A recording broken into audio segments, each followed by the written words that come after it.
Bien, salut les amis, j'espère que vous allez bien, c'est Thibaut. Aujourd'hui on se retrouve pour une nouvelle vidéo, certainement la dernière avant Noël. Donc pour marquer le coup, on va faire une recette vraiment dans le thème, vous allez voir. On va réaliser aujourd'hui un millefeuille framboise, mais avec une petite particularité, c'est qu'on va le faire tout simplement en forme de sapin. Je vais vous montrer ici.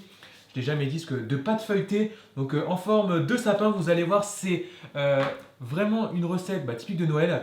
J'espère que la recette vous plaira. Avant de commencer, je vous invite à me rejoindre sur mes différents réseaux sociaux. Vous avez Facebook, YouTube et Instagram.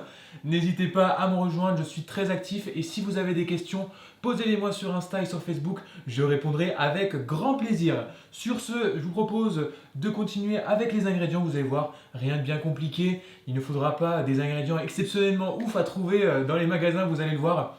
Des ingrédients très simples. Je vous montre ça tout de suite avec les ingrédients.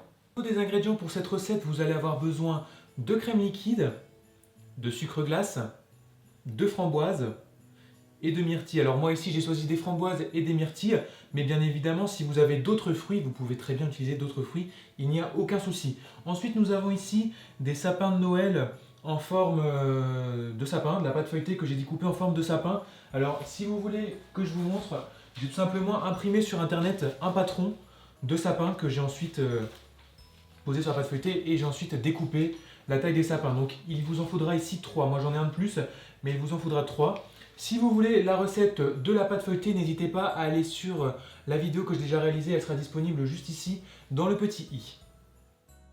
Dans un premier temps, monter notre crème liquide en chantilly. Alors pour ce faire, on va la mettre dans une cuve de batteur qui est bien froide. Et on va la monter et on va ajouter du sucre glace en fonction de ce que vous voulez, de ce que vous aimez. Ça dépend de vos fruits. Si vous mettez des fruits qui sont assez sucrés, mettez un petit peu moins de sucre glace. Mais sinon, on va environ mettre 3 cuillères à soupe de sucre glace à doser en fonction de vos goûts. Votre chantilly est en train de monter, nous allons enfourner notre pâte feuilletée dans un four chaud à 180 degrés pendant environ une dizaine de minutes, à surveiller en fonction de votre four.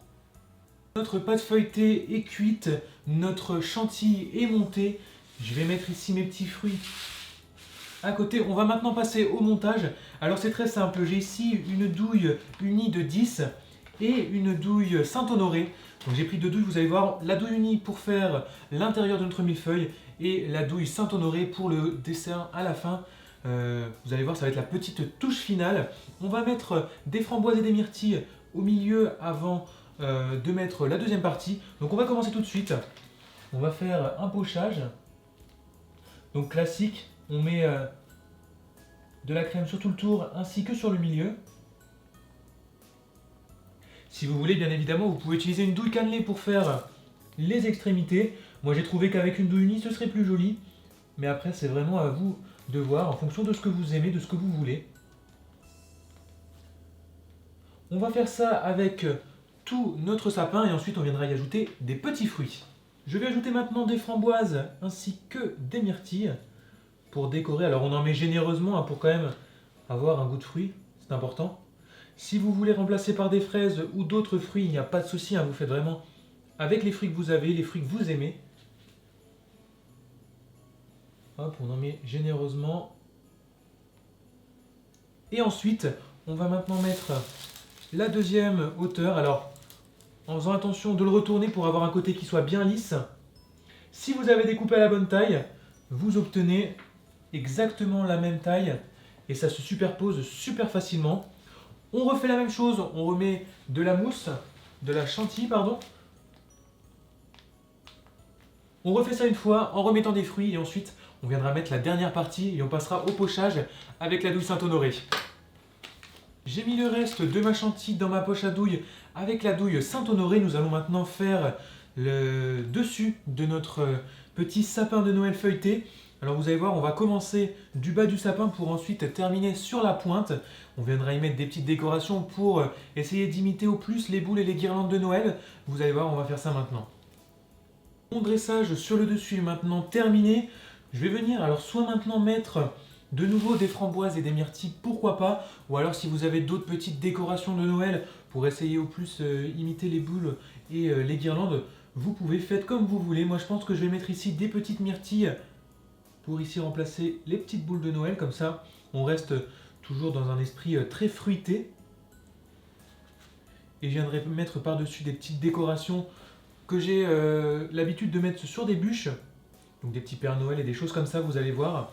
Je vous mettrai une photo bien évidemment à la fin de la réalisation finale. Et bien voilà les amis, la recette est terminée, j'espère qu'elle vous a plu. Si vous avez refait la recette, n'hésitez pas à me le dire juste en bas dans les commentaires, à m'envoyer vos photos sur Instagram et sur Facebook. Je vous souhaite à tous d'avance peut-être de bonnes fêtes de fin d'année et en espérant que cette année 2021 soit un petit peu moins catastrophique que cette année 2020, car on va pas se le cacher, c'est vrai que ça n'a pas été facile pour tout le monde. Honnêtement pour ma part, ça a été dans le sens où vous avez pu le voir, on a réalisé beaucoup de recettes. Cette année la chaîne a énormément évolué depuis début d'année et ça c'est grâce à vous, je vous en remercie. On a fait aussi pas mal de gâteaux pour les soignants, vous m'avez accompagné en live sur ces plusieurs réalisations. J'en ai refait ce matin, je les ai déposés au CHU. En mai on en avait fait aussi, j'en ai refait pour une EHPAD, enfin bref. Vous avez toujours été là pour me soutenir et je vous en remercie vraiment du fond du cœur. Je vous souhaite à tous d'excellentes fêtes, c'était Thibaut, à bientôt.